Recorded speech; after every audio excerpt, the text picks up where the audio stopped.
The signal hit our salvage sensors at 0300, and I nearly spilled my coffee across the navigation console.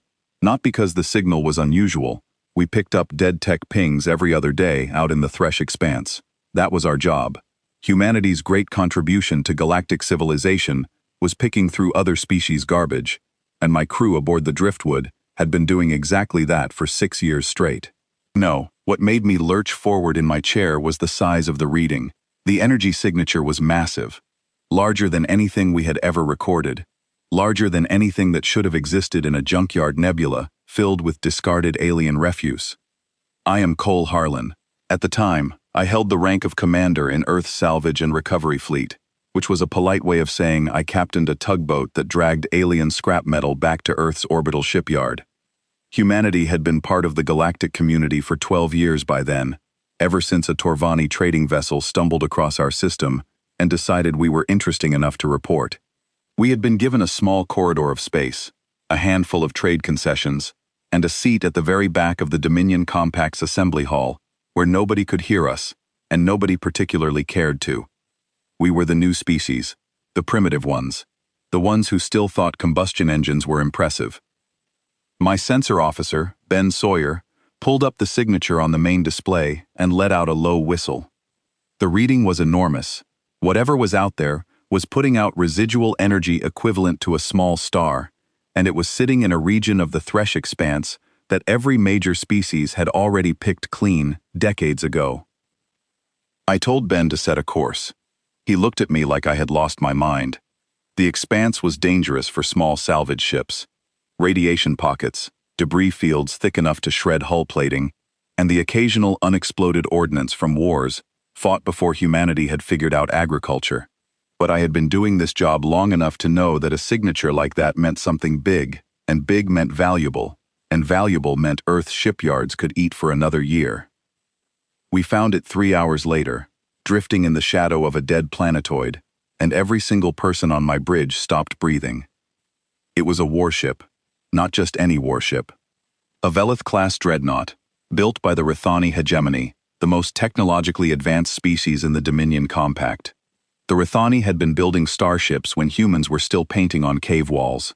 Their technology was so far ahead of ours that our best scientists described it as indistinguishable from magic, and their warships were the crown jewels of their civilization. A single Velith-class dreadnought could take on an entire fleet and win. This one was dark, dead. Its hull was breached in dozens of places, and long scars ran across its surface, where something had torn through the outer plating. It looked like a cathedral that had been struck by lightning and left to rot. But even dead, even broken, it was the most beautiful thing I had ever seen. It was nearly 2 kilometers long. Our entire ship could have fit inside one of its cargo bays. I contacted the Compact Salvage Bureau immediately. Protocol demanded it. Any decommissioned military vessel required clearance before a salvage crew could claim it. I expected paperwork. I expected delays. What I got instead was laughter. The Rithani liaison who answered my transmission was a senior official named Korath Seen. He took one look at the identification codes I transmitted, and he laughed so hard that the translation software struggled to keep up. He told me the ship had been decommissioned over 300 years ago. Its quantum lattice core, the heart of every Rithani vessel, had cracked during a stress test before the ship ever saw combat. The hegemony had stripped it of every component worth saving, and left the hull to drift. It was, in his words, dead metal, scrap. He told me I was welcome to it. He called it a generous gift to the scavenger species, and cut the transmission while still chuckling. My crew was deflated. A dead Rithani dreadnought was still worth something for raw materials, but without a functioning core, it was just an enormous paperweight. I ordered the tow cables attached anyway. Even paperweights had value when you were as desperate as humanity. It took us 9 days to tow the wreck back to Cradle Station, Earth's orbital shipyard. 9 days of slow, grinding travel through contested space, dragging a 2-kilometer corpse behind a ship that was barely 200 meters long. My crew complained the entire time. I did not care. Something about that ship would not let me go. Something in the back of my mind kept whispering that Korath Seen had laughed a little too easily. On the 6th day of the tow, my junior engineer, Pete Gallagher, came to my quarters at 2 in the morning. Pete was 23 years old, fresh out of the engineering academy, and he had a habit of poking at things that senior engineers had already declared dead. He was pale, his hands were shaking. He told me he had been running diagnostic scans on the wreck during his off shift, just out of curiosity, and he had found something that did not make sense. The ship's internal power grid was not fully dead. Faint electrical currents were still pulsing through conduits deep inside the hull, conduits that the Rithani had supposedly drained 3 centuries ago. I suited up and went aboard the wreck myself. Pete came with me. We walked through corridors that had not felt footsteps in 300 years, our helmet lights cutting through darkness so complete it felt solid. The ship was enormous inside, cathedral ceilings, walls covered in Rithani script that our translators could barely parse. Everything was cold and silent, but there was a presence to the place, an expectation, like walking through a sleeping giant's ribcage. We found the quantum lattice core in the deepest section of the engineering deck. The Rithani had left it behind because they considered it worthless. I could see why at first glance. The core was supposed to be a single, unified crystal structure, roughly the size of a ground vehicle, pulsing with quantum energy. Instead, it was shattered. Thousands of fragments, ranging from the size of my fist to the size of my thumbnail, scattered across the containment chamber like broken glass. But Pete pointed his scanner at the fragments, and my breath caught in my throat. Every single fragment was still active, each one pulsed with its own faint quantum signature. The core was not dead, it was broken into pieces, and each piece was still alive. I understood then why the Rithani had abandoned it. Their entire engineering philosophy was built around monolithic design, one core, one unified system, perfection or nothing. When the lattice cracked, they saw a ruined masterpiece. They never considered that the pieces themselves might still have value. They never thought to ask what would happen if someone wired those pieces together in a different way. I stood in that dark chamber, surrounded by thousands of glowing fragments, and I felt something I had not felt in years. Hope, not the desperate, grinding hope of a species struggling to survive on the galaxy's margins. Real hope, the kind that makes your heart beat faster, and your vision sharpen, and every thought in your head suddenly align toward a single, crystalline purpose. I went back to the driftwood and sent a coded transmission to Earth's Defense Directorate. 3 words. Get me Castillo. Then I sat in my chair and stared at the stars and thought about what the Rithani had done. They had built something extraordinary, something that might have been the most powerful engine ever created. And when it broke, when it did not meet their perfect, pristine standards, they threw it away like garbage and laughed at the species that came to collect it. They threw away a god because it had a broken bone, and now that god was in our hands. 6 months later, I stood in the observation bay of Cradle Station and watched Dr. Lena Castillo walk through the airlock with a team of 42 engineers, 16 crates of experimental equipment, and a look in her eyes that I can only describe as hungry.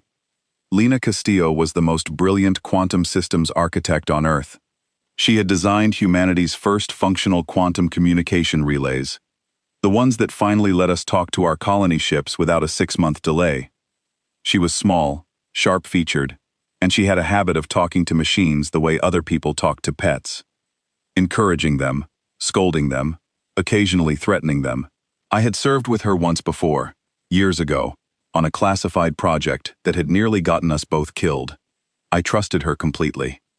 I took her down to the wreck immediately.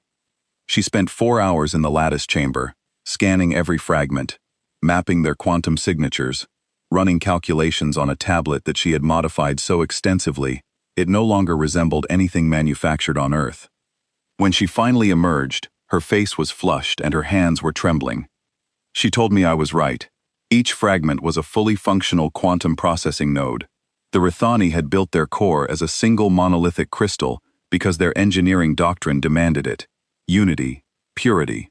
One system, one purpose, one unbroken structure. When the lattice cracked, they declared it dead because they could not conceive of any other configuration. It would be like a species that only understood painting on one canvas, declaring art was impossible because the canvas had been cut into strips. But Lena saw something different. She saw a network. She proposed wiring every fragment together into a distributed architecture, thousands of nodes working in parallel, communicating with each other, sharing processing loads, compensating for failures. Instead of one massive core, a constellation of smaller cores functioning as a unified whole. Like a human brain, billions of neurons, each one insignificant alone, together producing consciousness. The project was classified immediately. They called it Project Lazarus. The Defense Directorate assigned us a full section of Cradle Station, sealed off from civilian traffic, and gave Lena everything she asked for. Everything she asked for was a lot. The work was brutal. Rithani materials did not cooperate with human tools. The crystalline fragments operated at energy frequencies our instruments could barely detect, let alone manipulate. Connecting two fragments required inventing entirely new fabrication techniques, testing them, watching them fail, and inventing new ones. 3 of Lena's engineers were hospitalized in the first month from energy discharges. One nearly lost his hand when a fragment overloaded during a connectivity test and sent a pulse of quantum energy through his containment glove. Lena did not stop. She worked 18-hour days. She slept in the lattice chamber more often than in her quarters. She talked to the fragments constantly, murmuring equations and encouragement in equal measure.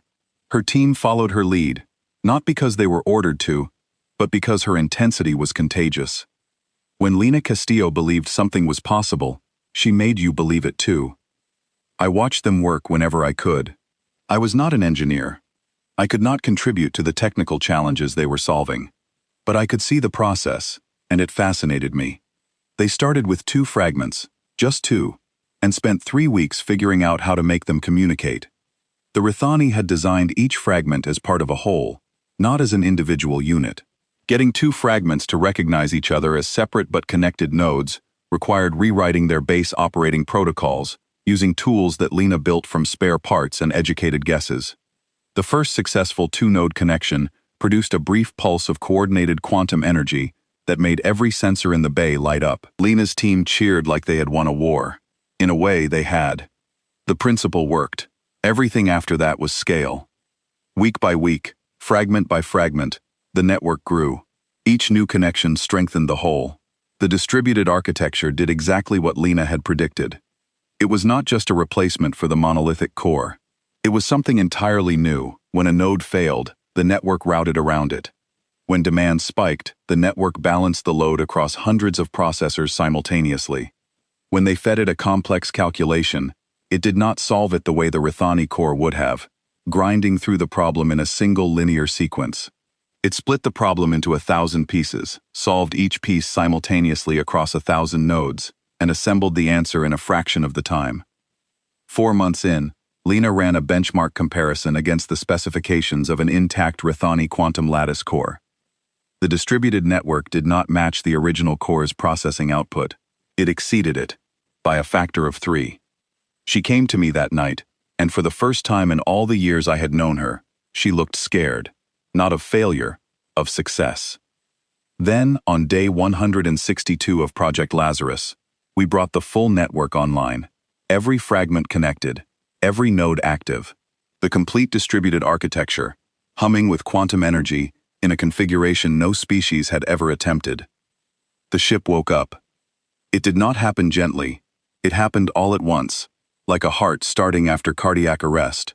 A deep shudder ran through the entire 2-kilometer hull, and I felt it in my bones from the observation bay, 100 meters away. Lights blazed to life in corridors that had been dark for 3 centuries. Systems cascaded online in rapid succession, each one activating the next in a chain reaction that spread through the ship like fire through dry grass. And then the systems that the Rithani had never activated began to wake up too.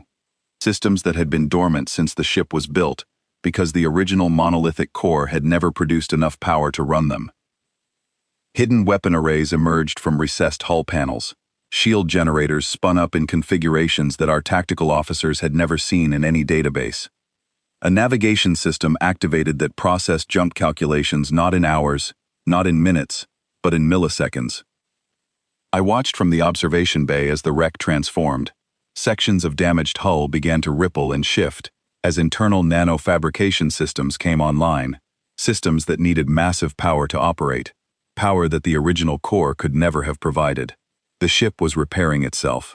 300 years of damage, slowly, but visibly healing as we watched.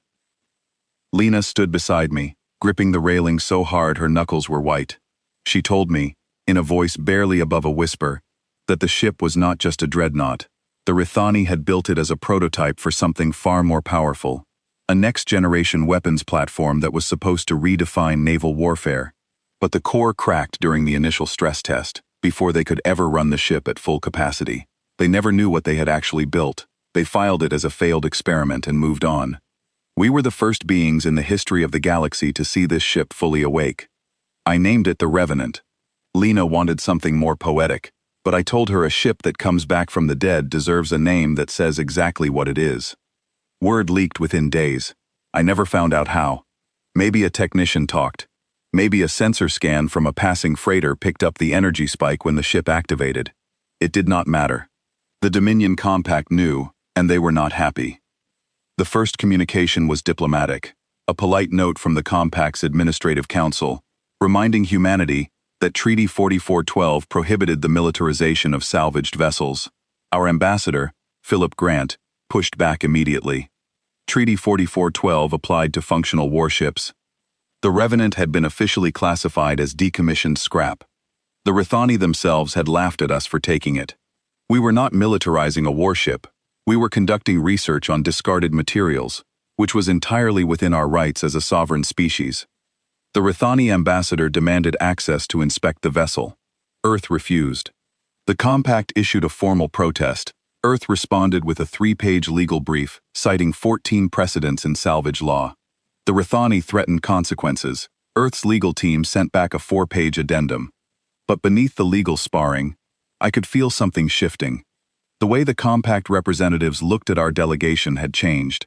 For 12 years, they had looked at humanity with condescension, pity, occasionally, amusement, often.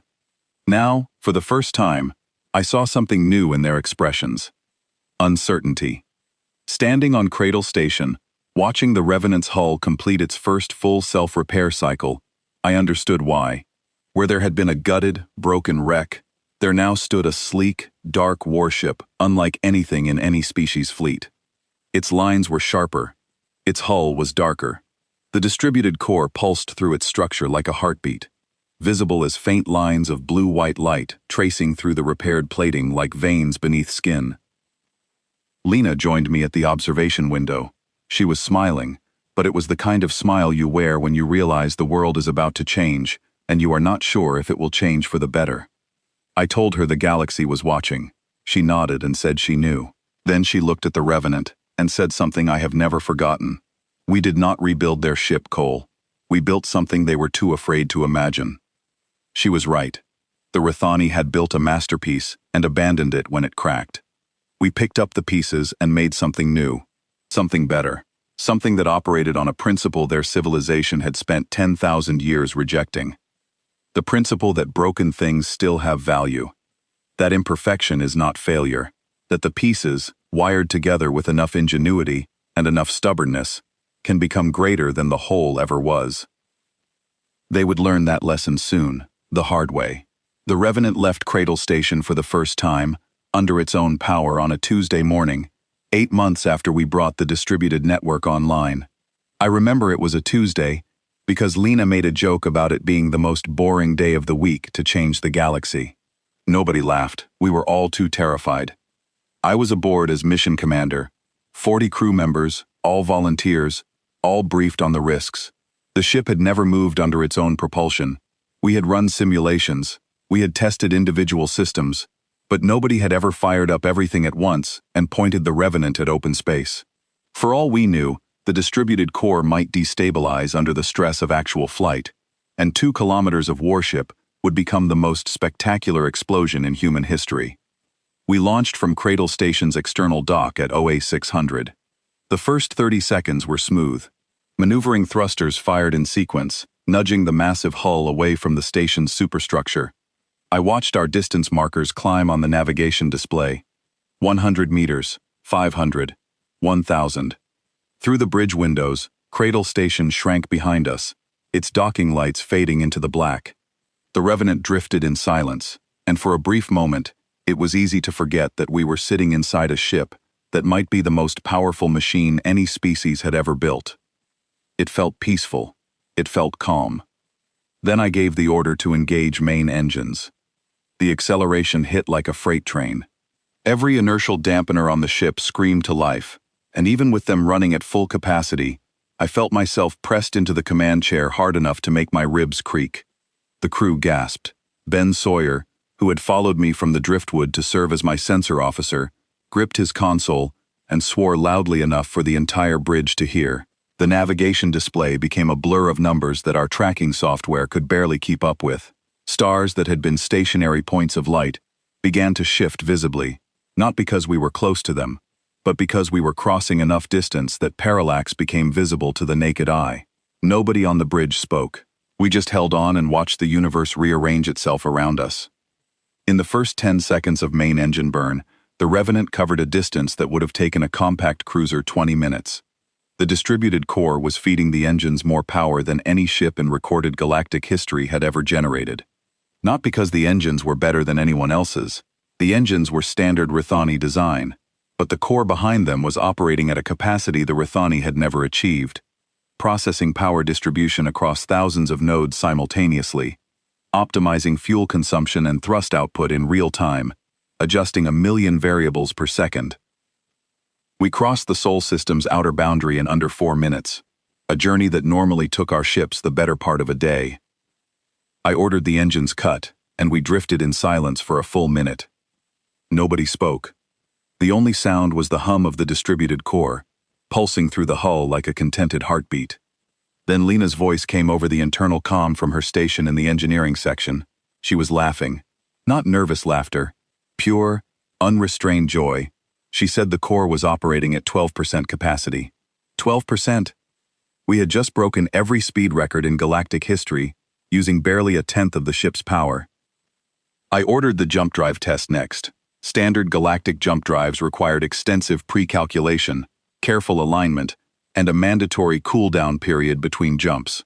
Most warships needed 30 minutes to calculate a single jump, 5 seconds to execute it, and another 30 minutes before the drive could cycle again. Combat jumps were virtually impossible. You jumped into a fight or you jumped out, but you could not jump during one. Lena's team had integrated the jump drive into the distributed network along with everything else.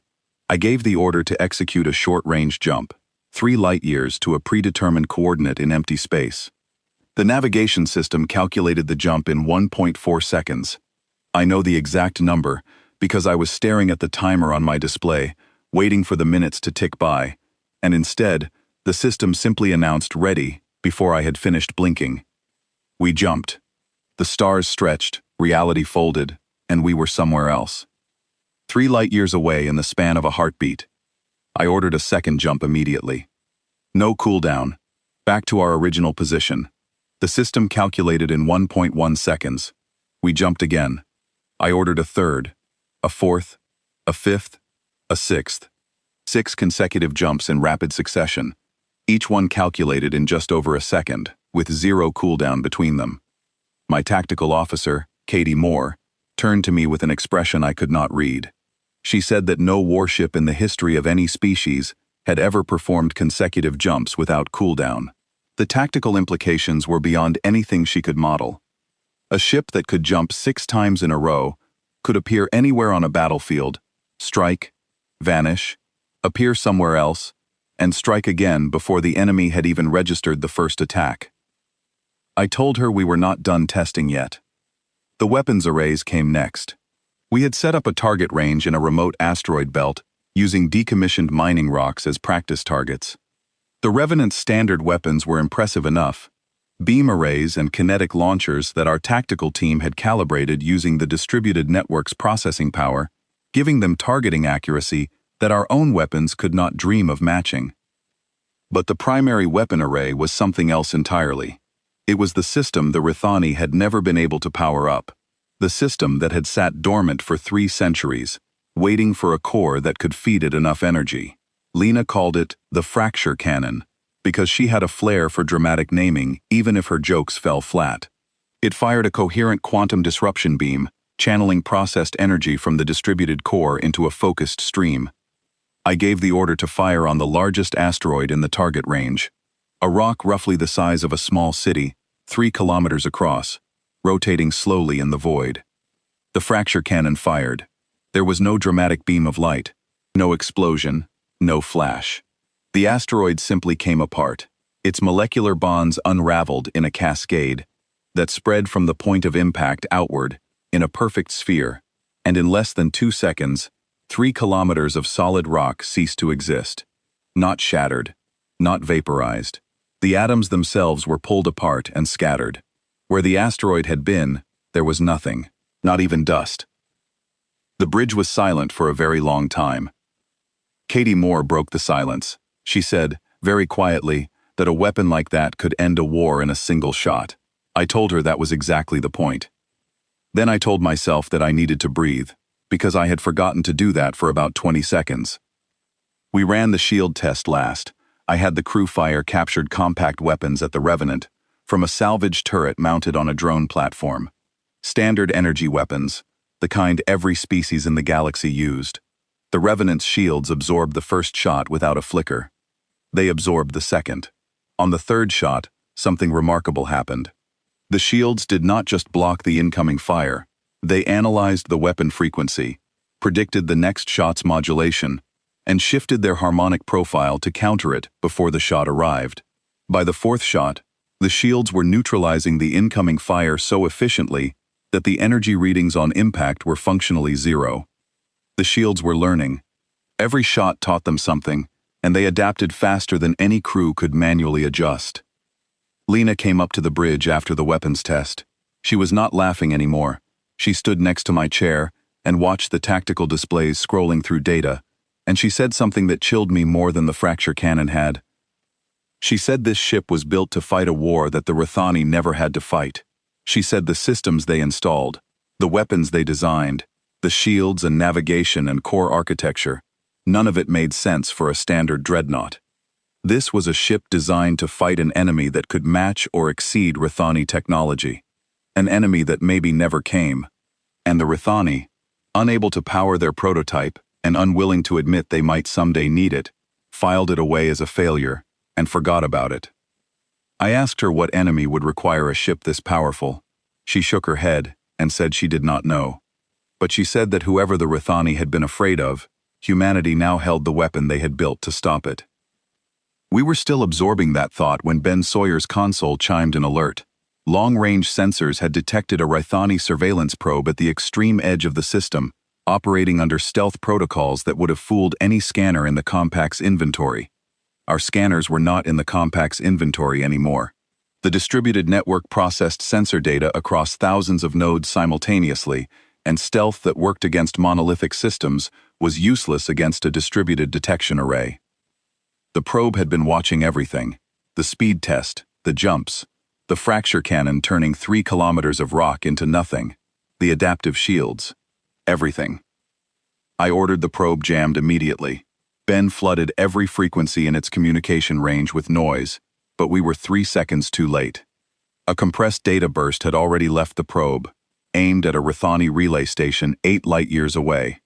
Everything the probe had recorded was now in the hands of the hegemony. I sat in my chair and stared at the display where the probe's transmission vector was highlighted in red. Lena put her hand on the back of my chair and said what we were both thinking. The clock was ticking now. She was right. The Rathani response came faster than I expected.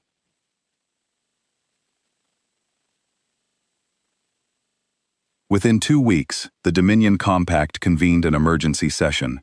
I was not there, but we intercepted enough communications to piece together what happened.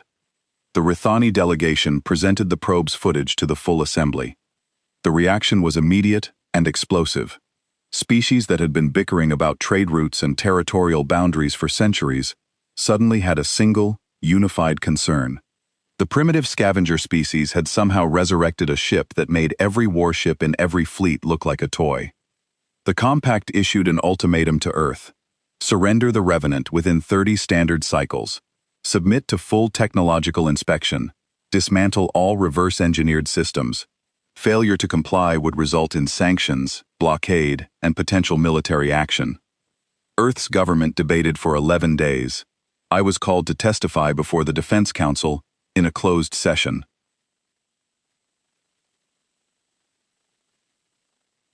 Generals and admirals and politicians stared at me across a long table, and I could see the fear in their eyes. They wanted to comply. Most of them wanted to hand the ship over, apologize, and go back to collecting garbage in the Thresh Expanse. They were terrified of what the compact would do to us. I told them the truth. The Revenant was not just a ship. It was a statement. For 12 years, humanity had survived on the galaxy's margins by being small and harmless and useful enough to tolerate. The Revenant changed that equation permanently. If we handed it over, we were telling every species in the galaxy that humans would always bend, that we could be laughed at, dismissed, and pushed around without consequence. We would be scavengers forever. But if we kept it, we became something else. Something the galaxy had not seen in a very long time. A new power. The vote was not unanimous, but it passed. Earth refused the ultimatum. The compact was stunned. No minor species had ever defied them, not once in 10,000 years of galactic governance. They sent a fleet. 40 warships from 3 species arrived at the edge of the Sol system 18 days after the ultimatum expired. Heavy cruisers, destroyers, 2 Torvani siege platforms that could bombard a planet from orbit. They established a blockade across every approach vector to Earth. Nothing in, nothing out. I received my orders 12 hours later. Take the Revenant out, break the blockade, do not fire first, but do not back down. I walked onto the bridge of the Revenant with a crew of 40 against a force of 40 warships, and I will not pretend that my hands were steady. They were not. I was terrified. Every logical part of my brain was screaming that this was insane, that one ship against 40 was suicide regardless of how advanced that one ship might be. But there was another part of my brain, the part that had stared at those glowing lattice fragments in a dark chamber and felt hope for the first time in years, and that part was very, very calm. We launched from Cradle Station and headed for the blockade line at full thrust. The compact fleet detected us immediately. 40 sets of weapons locked onto the Revenant. 40 targeting computers calculated firing solutions. 40 captains waited for the order to shoot. I opened a broad-spectrum communication channel. Every ship in the fleet would hear me. Every monitoring station in the compact would hear me. I kept my voice flat and even. I said, "This ship was your garbage. It is ours now. Move." The fleet did not move. Their admiral, a Torvani named Keth Vassal, responded with a single word. The translation was simple: fire. 40 warships opened up on the Revenant simultaneously. The first salvo hit our shields from every direction. The ship shuddered. Warning lights flickered across the bridge. Katie Moore called out shield readings, her voice tight and controlled. The adaptive shields absorbed, analyzed, and reconfigured in real time. By the second volley, they were already predicting and countering each ship's weapon frequency individually. 40 different frequencies, 40 individual adaptations. The distributed core processed all of it simultaneously without breaking a sweat. I gave the order to engage, not to destroy, to disable. I wanted every crew member on every one of those ships alive when this was over. I wanted witnesses. The Revenant moved. The distributed core fed combat data to my tactical display faster than I could read it, highlighting targets, calculating optimal approach vectors, predicting enemy maneuvers before the enemy captains had finished giving orders. The ship danced through their formation at speeds that should have been impossible for something 2 kilometers long, weaving between cruisers and destroyers like a blade through tall grass. We hit the first destroyer's engine array with a precision strike that shut down its propulsion without breaching the hull. We were past it before the crew knew what had happened. The second ship lost its weapons to a focused pulse that overloaded its power distribution grid. The third and fourth went dark in the same pass, our targeting systems disabling 2 ships simultaneously from different weapon arrays. I could hear the chatter on their open tactical channels, confusion, disbelief, one captain screaming for backup, while another demanded to know how a single ship was moving that fast. A third was trying to get a weapons lock and failing because the Revenant was no longer where his targeting computer said it was. We were already 3 positions ahead of their predictions, and the distributed core was calculating our next 12 moves while they struggled to understand our last one. A Kelvari heavy cruiser tried to ram us. The captain must have decided that conventional weapons were useless, and physics was the only option left.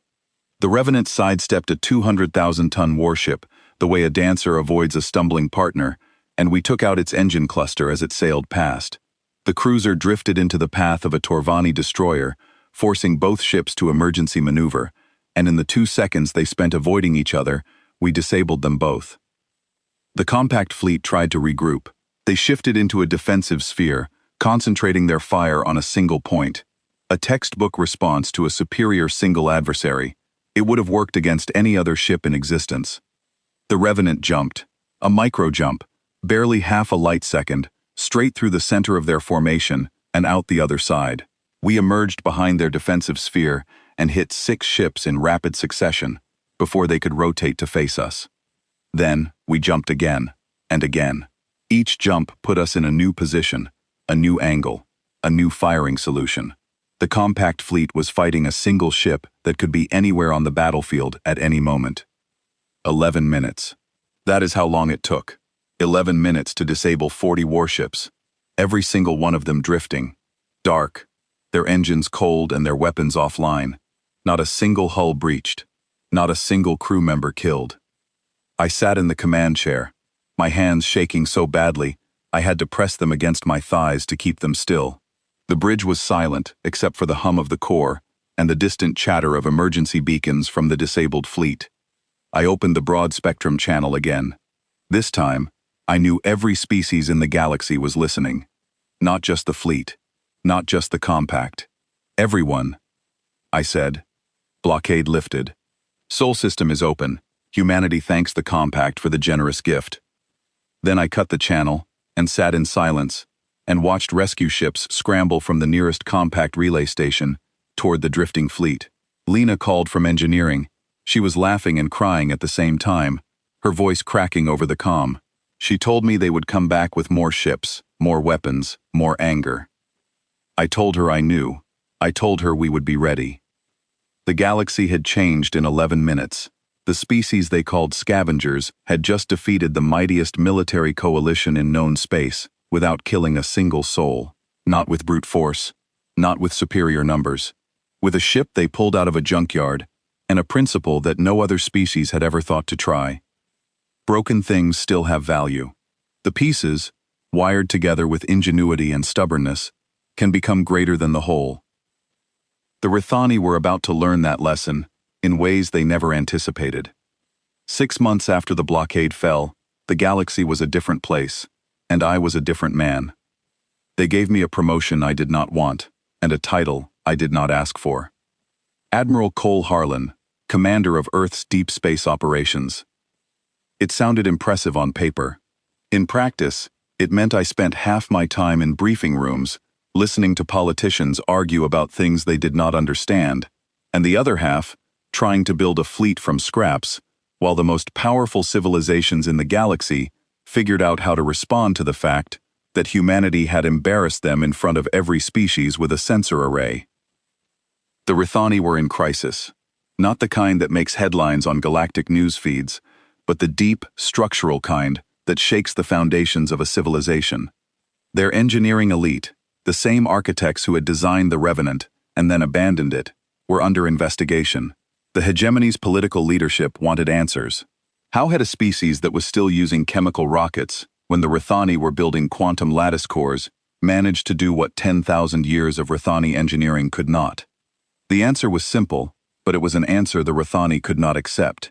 They had been so committed to their philosophy of monolithic perfection that they had blinded themselves to every other possibility. Factions within the hegemony splintered. Some demanded immediate war, a full-scale invasion of Sol to reclaim the Revenant and punish humanity for the humiliation. Others, a quieter minority, had begun studying the distributed network architecture from the data their surveillance probe had captured, and what they found terrified them more than the ship itself. The principle worked, not just for quantum lattice cores, for everything: shields, weapons, sensors, navigation, communication. Every system the Rithani had built on monolithic foundations could be rebuilt as a distributed network, and the distributed version was better. The implications were staggering. It meant their entire technological civilization was built on a flawed premise. 10,000 years of engineering doctrine, wrong. The minor species of the compact reacted differently. For millennia, they had existed under the shadow of the elder races, given just enough technology to function and never enough to compete. Humanity's defiance electrified them. Within weeks of the blockade, Earth's diplomatic channels were flooded with communications. Trade offers, alliance proposals, intelligence sharing. Species we had never heard of were reaching out through back channels, offering resources, strategic information, even access to their own discarded technology, in exchange for nothing more than the promise that humanity would not forget who helped them when they were small. I put every one of those communications to use. Project Lazarus entered its second phase. We were no longer just working on the Revenant. We were applying the distributed network principle to everything we could get our hands on. I dispatched salvage teams to every junkyard nebula, every decommissioned zone, every debris field in our accessible space. They brought back mountains of technology that every elder species had discarded as broken or obsolete. Compact shield emitters with cracked focusing arrays. Our engineers wired them in parallel, creating shield networks that could cover an entire ship with redundant, self-healing protection. Torvani sensor suites with burned-out primary processors.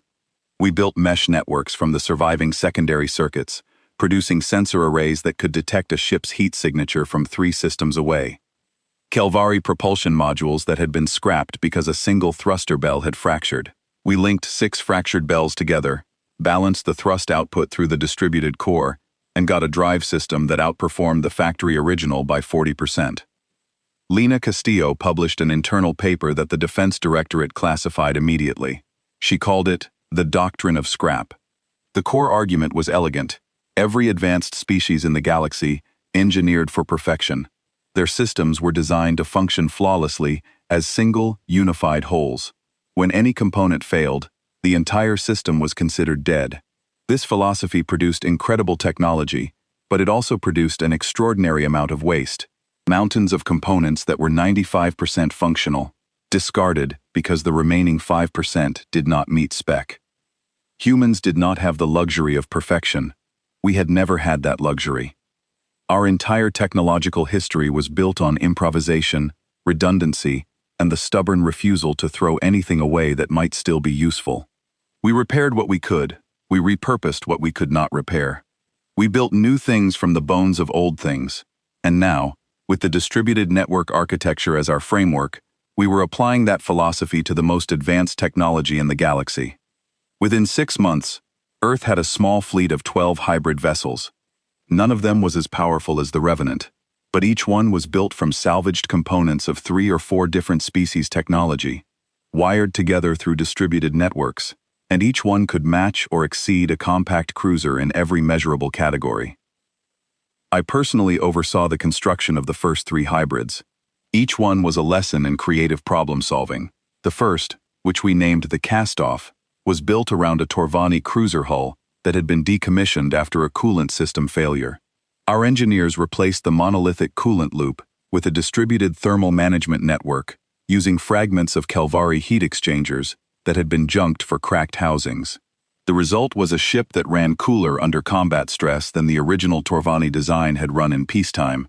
The second hybrid used a Rithani sensor suite that had been discarded after its primary antenna array corroded. We replaced the single antenna with 46 smaller ones, salvaged from a graveyard of retired communication satellites, and linked them through the distributed architecture. The composite array was so sensitive, it could detect a ship's drive signature from 2 star systems away. Each hybrid taught us something new. Each one proved the doctrine of scrap in a different way, and each one made the Rithani a little more afraid. The Rithani watched this happen. They watched us turn their garbage into warships, and they understood something that their political leaders were too proud to say out loud. If this continued, humanity would not just be a galactic power. Humanity would be the galactic power. Not because we were smarter or stronger, but because we had access to an unlimited supply of raw materials that every other species was literally giving away. They could not allow that. They could not allow the galaxy to see, year after year, proof that Rithani technology worked better in human hands than it had in Rithani hands. It undermined everything: their political authority, their economic dominance, their cultural identity as the galaxy's greatest engineers. So they tried something desperate and stupid. The Rithani hegemony dispatched a covert operations team to the Sol system, not a military strike force. Intelligence operatives, 8 agents, all carrying forged credentials that identified them as Torvani trade inspectors. Their mission was precise: infiltrate Cradle Station, gain access to the Revenant, plant a quantum destabilizer in the distributed core, trigger a chain reaction that would destroy the ship and a significant portion of the station, then blame the catastrophe on human engineering failure. The narrative was already prepared. The primitive species had been playing with forces they did not understand. Their crude modifications to the Rithani lattice core had caused a catastrophic overload. Tragic, but predictable. Perhaps this would teach the galaxy's younger species to respect the boundaries of proper engineering. It was, in many ways, a perfect plan. The kind of plan that works beautifully in a briefing room and falls apart the moment it makes contact with reality. I learned about the operation from an unexpected source. A Rithani junior engineer named Vaitha contacted our intelligence service through a channel so obscure that it took our analysts 2 days to verify it was genuine. Vaitha was young by Rithani standards, barely into her 2nd century. She had studied the distributed network data from the surveillance probe, not under orders, but on her own time, driven by curiosity that her superiors considered borderline heretical. She had run the numbers, she had modeled the architecture, and she had reached a conclusion that made her a traitor in the eyes of her government. The distributed model was better, not slightly better, fundamentally better. It was the next step in quantum engineering, and the Rithani had been too blinded by dogma to see it. She believed that humanity's approach would eventually reshape galactic technology, and she wanted to be part of that future, rather than part of the dying past. So she warned us. The strike team was already in the Sol system. They were coming for the Revenant. I set a trap. It was not elegant. Elegance was for species that had 10,000 years of practice. I leaked false intelligence through channels I knew the Rithani were monitoring. The leak suggested that the Revenant was undergoing a core recalibration cycle that would leave its distributed network partially offline for 12 hours. Minimal crew, reduced security, a perfect window for infiltration. The Rithani strike team took the bait. They arrived at Cradle Station using their forged Torvani credentials, passed through security checkpoints that we had quietly instructed to let them through, and made their way into the Revenant's engineering section, through a maintenance corridor that we had left conveniently unguarded. They found me waiting for them, along with Sergeant Danny Brooks and 60 Marines in full combat gear. The strike team leader, a tall Rithani operative whose name I later learned was Sarath Cole, did not surrender. I expected that. What I did not expect was what he did instead. He reached into his equipment harness and activated a device the size of his fist. A quantum destabilizer, a dead man trigger. If it detonated, it would send a cascade pulse through the nearest quantum lattice structure, triggering a chain reaction that would tear the core apart and take half the station with it. He looked at me with cold, silver eyes and told me to stand down. Told me that the device was calibrated to the quantum signature of a Rithani lattice core. That no shielding, no countermeasure, no amount of human improvisation could stop a cascade reaction once it started. That we would all die together if I did not let his team walk out of here. He was right about one thing. The destabilizer was calibrated to a Rithani lattice core, a monolithic core, a single, unified quantum structure. I smiled at him. I should not have. It was unprofessional, but the look on his face was worth every regulation I broke. I tapped my earpiece and said one word to Lena, who was monitoring from a console 30 meters away in the secondary engineering bay. Now, the destabilizer fired. I felt it as a pulse of wrongness, a vibration that seemed to come from inside my teeth. The device targeted the quantum lattice signature and found it, found the fragments of the original Rithani core distributed throughout the network. It reached for them. It tried to trigger a cascade. But the fragments were not connected in a monolithic structure. They were individual nodes in a distributed network. Lena had seen the destabilizer on the station's internal sensors the moment the strike team entered the ship, and she had identified its target frequency before Sarath Cole had even finished his speech. In the 2 seconds between the device's activation and its energy release, she isolated every targeted fragment, pulled them offline, and shunted the cascade pulse into dead nodes while the rest of the network continued operating without a flicker. The destabilizer fired into empty channels. The pulse hit nodes that were already disconnected, dissipated harmlessly, and died. The lights on the bridge did not even dim. Sarath Cole stared at the device in his hand. Then he stared at me. Then he looked around the engineering section at 60 Marines with weapons trained on his chest, and I watched 10,000 years of civilizational superiority collapse behind his eyes. Danny Brooks and his Marines secured the strike team without a shot fired. The 7 other Rithani operatives dropped their equipment and raised their hands the moment they saw the weapons pointed at them, professionals to the end. They knew when the mission was over. The destabilizer was recovered intact, along with a full kit of infiltration tools, communication devices, and, most damning of all, a sealed data chip containing the pre-written narrative that the Rithani intelligence service had prepared for the galactic press. The narrative that would have explained the destruction of the Revenant as a tragic accident caused by human incompetence. It was detailed. It was convincing. It had been written weeks before the strike team ever left Rithani space. I read it 3 times and felt my jaw tighten each time. I made sure the entire incident was documented in meticulous detail. Every frame of security footage, every scan of the destabilizer, every word on that data chip. And then, I made sure that documentation was transmitted to every species in the compact. Not through diplomatic channels, directly to their news networks, to their scientific institutions, to their military academies. I wanted every sentient being in the galaxy to see exactly what the Rithani hegemony had attempted to do. The political fallout was immediate and devastating. The Rithani had attempted a covert operation against a sovereign species on that species' own territory, using forged credentials of a third species with a weapon of mass destruction. The Torvani, whose credentials had been forged, were furious beyond measure. They recalled their ambassador from the hegemony within hours. 3 other species withdrew from the compact within a week. 5 more threatened to follow. The alliance that had ruled the galaxy for 10,000 years was fracturing, and it was being broken by the species they had called scavengers. I visited Sarath Cole in the brig 2 days after his capture. He was sitting on the narrow bench in his cell, his silver eyes fixed on the far wall, and he did not look at me when I entered. I asked him if he wanted to know how we did it, how we stopped the destabilizer. He said nothing for a long time. Then he turned to me and asked a different question. He asked how a species that was picking through Rithani garbage a decade ago ended up holding all the power.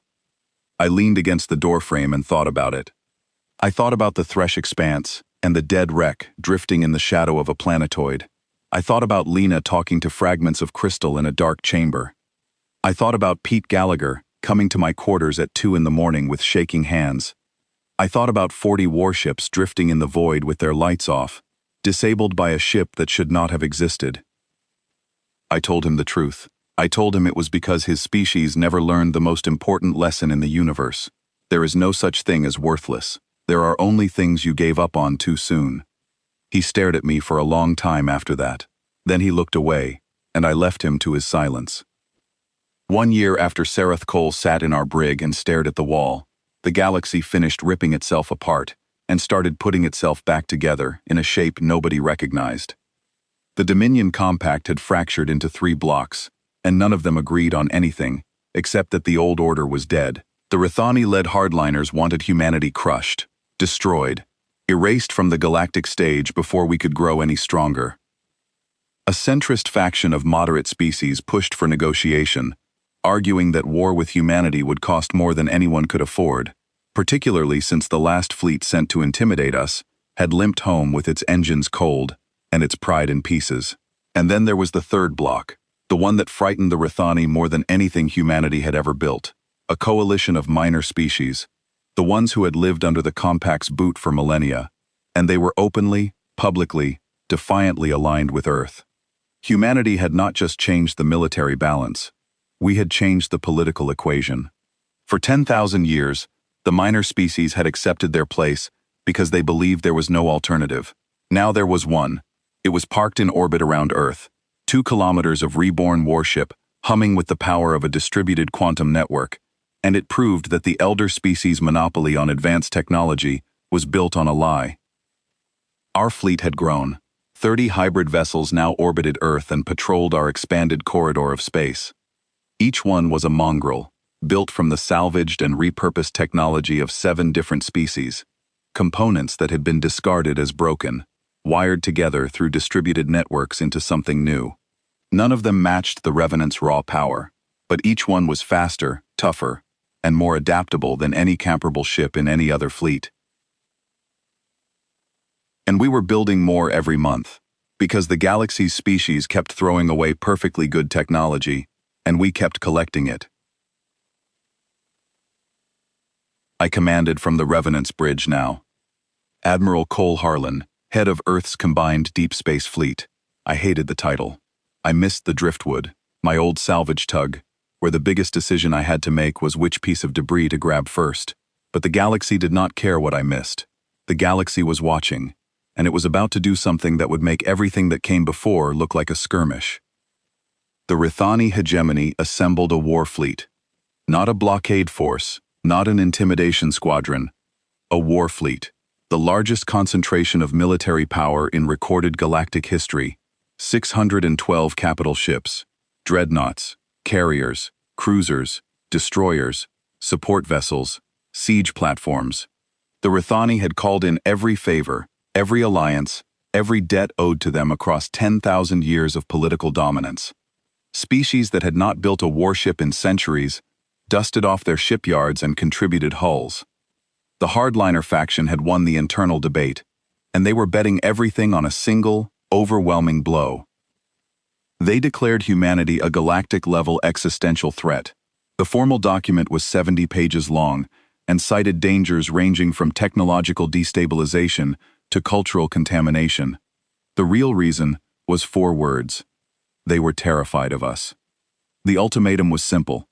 Surrender all salvaged and reverse-engineered technology.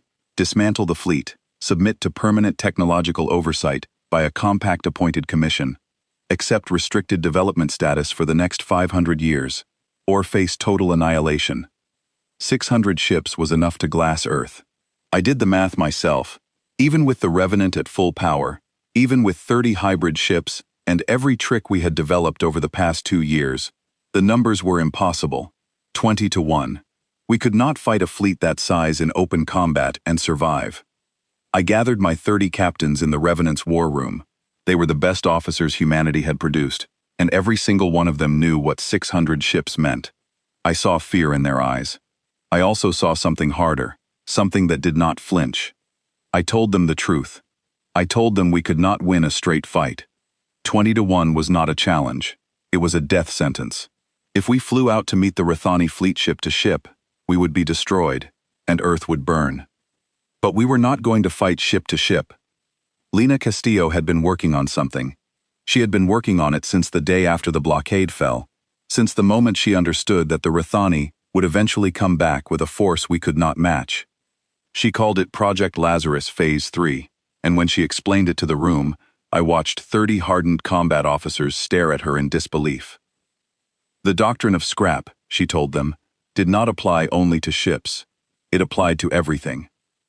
And for the past year, while I had been building a fleet and fighting political battles, Lena had been building something much larger. Every decommissioned satellite in a 200 light-year radius, every dead space station, every abandoned mining platform, every piece of orbital debris too small to salvage and too large to ignore, thousands upon thousands of discarded objects floating in the void, forgotten by every species that had ever used them. Lena's teams had visited each one, quietly, secretly, and they had fitted every single one with a distributed network node, dormant, silent, invisible to any scanner that was not running distributed network detection algorithms, waiting. When activated, those nodes would link together into a massive sensor and weapon mesh spanning entire star systems. Not a fleet, not a station, not a single point of failure that could be targeted and destroyed, a web. Thousands of nodes, each one insignificant alone, together forming the largest distributed weapons platform ever conceived. Built entirely from garbage. I chose the battlefield, The Thresh Expanse, where it all began. The Junkyard Nebula, where I had found the Revenant 3 years ago, drifting in the shadow of a dead planetoid. The expanse was dense with salvage debris, decommissioned hulls, abandoned equipment, dead stations that species had been dumping there for centuries. It was the richest concentration of distributed nodes in Lena's network. If we were going to fight the Rithani, we were going to fight them surrounded by the very garbage they had spent millennia throwing away. The irony was not lost on me.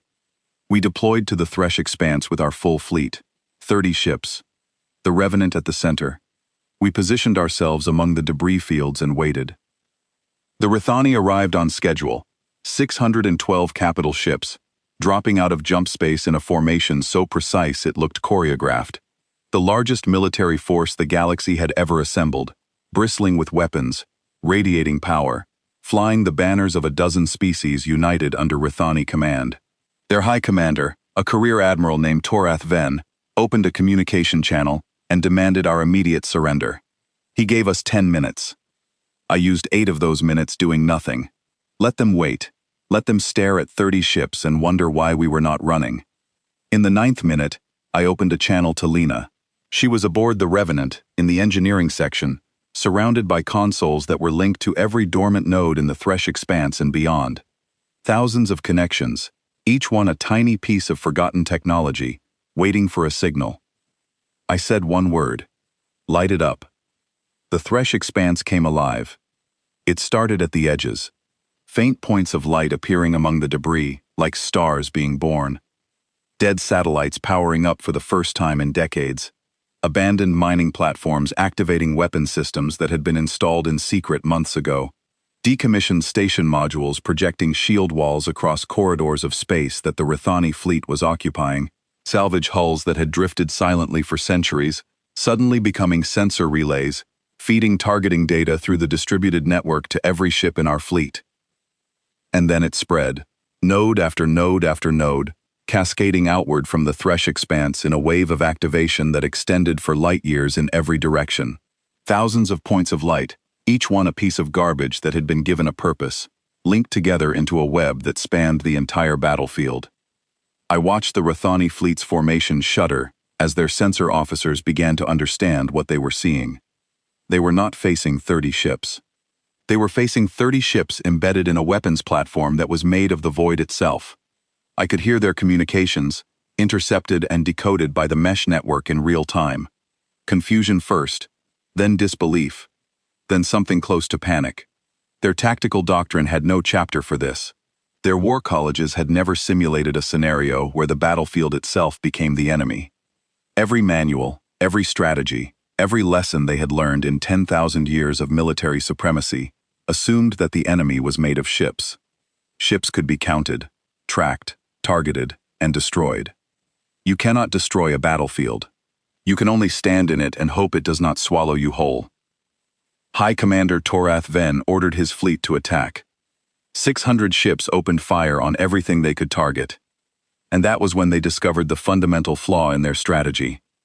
There was nothing to target, no flagship to destroy, no central command to disable, no critical node whose destruction would collapse the network. Every piece they eliminated was compensated by 100 others. They could destroy a satellite, and 2 more would pick up its functions. They could blast a mining platform into fragments, and the network would route around the gap in milliseconds. They were fighting fog. They were trying to kill a swarm by swatting individual insects. Meanwhile, the fog was shooting back. Repurposed beam weapons fired from dead satellites in every direction. Shield walls projected by station modules channeled the Rithani fleet into kill zones where concentrated fire from dozens of nodes could converge on individual ships. Sensor relays tracked every vessel in the formation and fed real-time targeting data to our fleet with a precision that no single ship's sensors could match. The Revenant led the charge into the chaos. I pushed the ship straight into the heart of the Rithani formation, 30 hybrid ships following in a wedge that cut through the enemy fleet like a blade. The distributed core processed combat data from the mesh network, from our own sensors, from the ships around us, from thousands of nodes scattered across the battlefield, and it fed me a tactical picture so complete and so fluid that I could see the battle unfolding in real time from every angle simultaneously. We struck and vanished. Jumped, fired, jumped again. Our ships appeared from behind debris fields, hit a Rithani cruiser's engines, and vanished before the escorts could respond. The mesh network's sensor coverage meant we always knew where the enemy was. They rarely knew where we were. Captain Laura Finch, commanding the hybrid frigate Patchwork, led a 3-ship element through a corridor that the mesh network's shield walls had carved through the Rithani formation. She hit 9 ships in a single pass, each strike precisely targeted to disable propulsion, each shot guided by mesh nodes that fed her targeting solutions, before the Rithani captains had even finished turning. I watched her icons move across my tactical display like a needle threading cloth. Meanwhile, the mesh itself was waging its own war. A cluster of repurposed mining lasers, mounted on decommissioned ore processors that had been drifting in the expanse for 50 years, concentrated their beams on a Rithani carrier's shield generator. Individually, each laser was barely powerful enough to scorch paint. Together, coordinated through the distributed network, they burned through the carrier's shields in 8 seconds flat. The carrier went dark, its crew scrambling for emergency power, while a weapon made of discarded mining equipment carved up the most advanced shield technology in the galaxy. That was the doctrine of scrap in action. Not elegance, not precision. Persistence and coordination, and the refusal to believe that anything was truly beyond use. The Rithani formation began to break, not all at once, in stages. The outer ships, the ones taking fire from mesh nodes they could not find and could not silence, began pulling back, trying to form tighter defensive clusters. But tighter clusters meant less room to maneuver, and less room to maneuver meant more ships in the kill zones created by the mesh network's shield walls. Torath Ven tried to adapt. He ordered a concentrated assault on the Revenant itself, reasoning that if he could destroy the symbol, he could break our morale. 200 ships peeled off from the main formation and converged on our position in a focused strike pattern. They hit us with everything they had. The Revenant's shields screamed under the onslaught, 200 ships firing simultaneously, pouring enough energy into our position to crack a planet's crust. The shields held for the first 30 seconds, adapting, learning, countering each frequency as fast as the Rithani could change it. But there were too many. The sheer volume of fire was overwhelming the adaptive algorithms. Shield sections began to fail. Hull breaches opened along the port side. Alarms shrieked across every console on the bridge. For a moment, I thought it was over. I thought we had pushed our luck too far, that 30 ships and a cloud of garbage could not actually defeat 600 warships built by the galaxy's greatest engineers. I thought about Earth. I thought about my crew. I thought about Lena in the engineering section, talking to the distributed core like it was a frightened animal, coaxing it to hold together for just a few more seconds. Then the core did what no monolithic system could ever do. It adapted. Damaged sections did not just fail. They shut down and controlled sequences, rerouting their processing power and energy output to surviving nodes. The ship reconfigured itself mid-battle, shifting power from compromised sections to intact ones, sealing hull breaches with emergency nanofabrication, bringing backup systems online from fragments that the Rithani did not even know existed. The distributed network did not break when pieces of it were destroyed. It got smaller, tighter, more efficient. Every node that went down made the remaining network faster, because it had fewer connections to manage and more resources to allocate per node. The Revenant survived the onslaught. Battered, breached, bleeding atmosphere from a dozen wounds, but alive and fighting. And when the 200 ships paused their barrage to recalculate, expecting to find a dying wreck, the fracture cannon fired. The mesh network fed targeting data from 1,000 angles. The distributed core processed it all, computed a firing solution that accounted for every ship in the formation, every piece of debris in the flight path, every micro-variation in shield harmonics across 200 individual vessels. The beam did not fire in a single direction. It fired in a sweeping arc, channeled and redirected by relay nodes in the mesh, hitting 47 ships in a single sustained burst. Hulls came apart, shields collapsed, engines detonated. The concentrated strike force that had been pouring fire into the Revenant shattered like glass against stone. The Rithani fleet broke, ship by ship, captain by captain, each one making the individual decision that this battle could not be won. The monolithic command structure, the rigid hierarchy that the Rithani had relied on for 10,000 years, fractured because it was never designed for a fight like this. It was designed for neat, orderly battles between matched formations. It was not designed for chaos. It was not designed for a swarm. It was not designed for an enemy that turned the battlefield itself into a weapon. Torath Ven's flagship was the last to retreat. I will give him credit for that. He held his position long after his fleet had dissolved around him, firing into the mesh network with the stubborn fury of a man who refuses to accept that the world has changed. But it had changed, and when his own crew finally overrode his commands and engaged their jump drive, he vanished from the Thresh expanse, and the battle was over. 309 Rithani ships destroyed or disabled. The rest scattered across multiple sectors, their formations shattered beyond recovery. Our losses were 8 ships destroyed and 14 damaged. 412 human crew members dead. I carry every name. I will carry them for the rest of my life. But we held the field. I sat in the command chair of the Revenant, surrounded by wreckage and silence, and I opened a broad-spectrum channel for the third and final time. My voice was hoarse, my hands were shaking again, and this time I did not try to stop them. I did not give a victory speech. I did not make threats. I said what needed to be said, and nothing more. Humanity did not ask for this war. Humanity did not seek dominance. But humanity will not be dismissed. Humanity will not be discarded. Humanity will not be thrown away. Not ever again.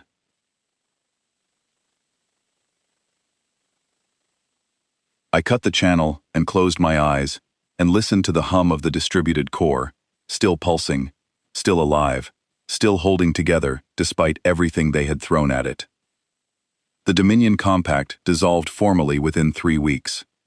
The document was brief and surprisingly graceful, acknowledging that the political structure which had governed the galaxy for 10 millennia no longer reflected galactic reality.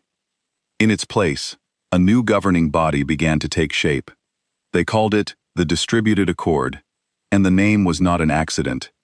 Humanity was a founding member, not a junior partner, not a charity case, not a scavenger species given a seat at the back of the room, a founding member with a voice and a vote equal to any species in the galaxy. The Rithani hegemony entered a period of internal reformation that their historians would later call the Shattering, which I thought was appropriate. Their engineering academies, the most prestigious institutions in the galaxy, opened their doors to distributed network theory for the first time.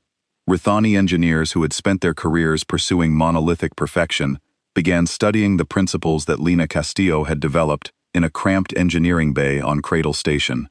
Some of them came to Earth, not many at first, but enough. Vaitha, the young engineer who had warned us about the strike team, was among the first. She took a position at our Quantum Research Institute and began publishing papers that bridged Rithani precision with human adaptability. Her work would reshape both civilizations within a generation. Lena published the doctrine of scrap as an open-source engineering framework. She refused to let Earth's government classify it. She said the whole point was that knowledge should not be hoarded, that progress happened when ideas were distributed, just like the network. Within a year, dozens of species were adopting distributed network principles. Within 2 years, the galactic economy had shifted. The mountains of discarded technology that had accumulated over millennia suddenly had value. Junkyard nebulae became gold mines. Salvage operations, once considered the lowest form of economic activity, became the most sought-after industry in known space.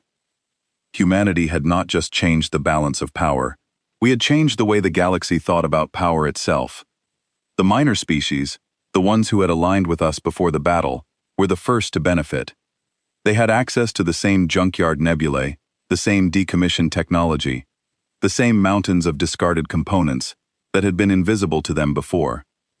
We shared the doctrine of scrap freely. We trained their engineers. We helped them build their own distributed networks from their own salvage. Within months, species that had been dependent on the elder races for every piece of advanced technology were building their own ships, their own infrastructure, their own futures, from materials that had been rotting in space for centuries. The galaxy was not just reorganizing its politics, It was reorganizing its philosophy. The old way, the way of monolithic perfection and disposable failure, was dying. Something messier and more resilient was taking its place. I stood on the observation deck of the Revenant on a quiet evening, watching the Thresh expanse spread out before me. The nebula was thinner now. Much of the debris that had filled it for centuries was gone, consumed in the battle, or collected by salvage teams, or repurposed into the mesh network that still operated across the region. Where there had been mountains of garbage, there were now scattered remnants, glinting in the light of distant stars. Lena joined me. She did that sometimes, when the ship was quiet, and the crew was resting, and the galaxy was not actively trying to destroy us. She leaned against the railing, and looked out at the stars, and for a long time neither of us said anything. She asked me if I ever imagined this, standing here, on a ship that changed the galaxy, built from scraps that nobody wanted, commanding a fleet that should not exist, representing a species that the galaxy had written off as irrelevant. I thought about it. I thought about the first time I saw the Revenant, dead and dark, drifting in the shadow of a planetoid. I thought about Korath Seen, laughing at me over a comm channel. I thought about Pete Gallagher's shaking hands. I thought about 40 ships going dark in 11 minutes. I thought about Sereth Cole in his cell, asking how scavengers ended up holding the knife. I thought about 600 ships, and the mesh network lighting up like a constellation being born. I thought about 412 names that I carried, and would always carry. I told her the truth. I told her I never imagined any of it. When I found this ship, I was a salvage captain looking for enough scrap metal to keep Earth's shipyard running for another year. I did not see a weapon. I did not see a revolution. I saw a wreck, a broken, abandoned wreck that somebody else had given up on. And then I saw the fragments glowing in the dark, and I realized that giving up was a choice, not a verdict. That broken did not mean worthless. That discarded did not mean finished. That the value of something is not determined by the species that threw it away, but by the species willing to pick it up and see what it could become. Every species in the galaxy reached for perfection. They built their systems, their ships, their civilizations, on the principle that anything less than flawless was failure. And when things broke, when reality proved messier and more complicated than their pristine designs could handle, they threw the broken things away and started over with a new attempt at perfection. Humanity never had that luxury. We grew up on a world that was constantly trying to kill us, with limited resources and unlimited problems. And we learned from the very beginning that perfection was a fantasy. We learned to work with what we had, to fix what was broken, to find value in the imperfect, the damaged, the discarded, to wire the pieces together with ingenuity and stubbornness, and sheer refusal to quit, and to build something that worked not because it was flawless, but because it was resilient. That was our gift, not technology, not weapons, not military genius, resilience. The willingness to pick up what others threw away and see potential where they saw garbage. Lena was quiet for a while after I said all that. Then she reached out and put her hand flat against the observation window, pressing her palm against the cool surface that separated us from the void. On the other side of that window was the hull of the Revenant, Rithani alloy, 3 centuries old, repaired and reinforced and repurposed until it was something entirely new. A ship that was born as one species' failure and reborn as another species' triumph. She said they had looked at this ship and seen something that failed. We looked at it and saw something that had not been finished yet. That was the difference. That was always the difference. I put my hand on the bulkhead beside me. The metal was warm. I could feel the hum of the distributed core pulsing through the hull, 1,000 fragments of broken crystal working in perfect, distributed harmony, powering a ship that should not exist, built by a species that should not matter, holding together a piece that should not have been possible. They called us scavengers. They were right. We scavenged a future from their garbage, and a place at the table from their arrogance. And now the whole galaxy sits at that table with us, building something new from the pieces of what came before. Not because it is perfect, because it works. And that has always been enough.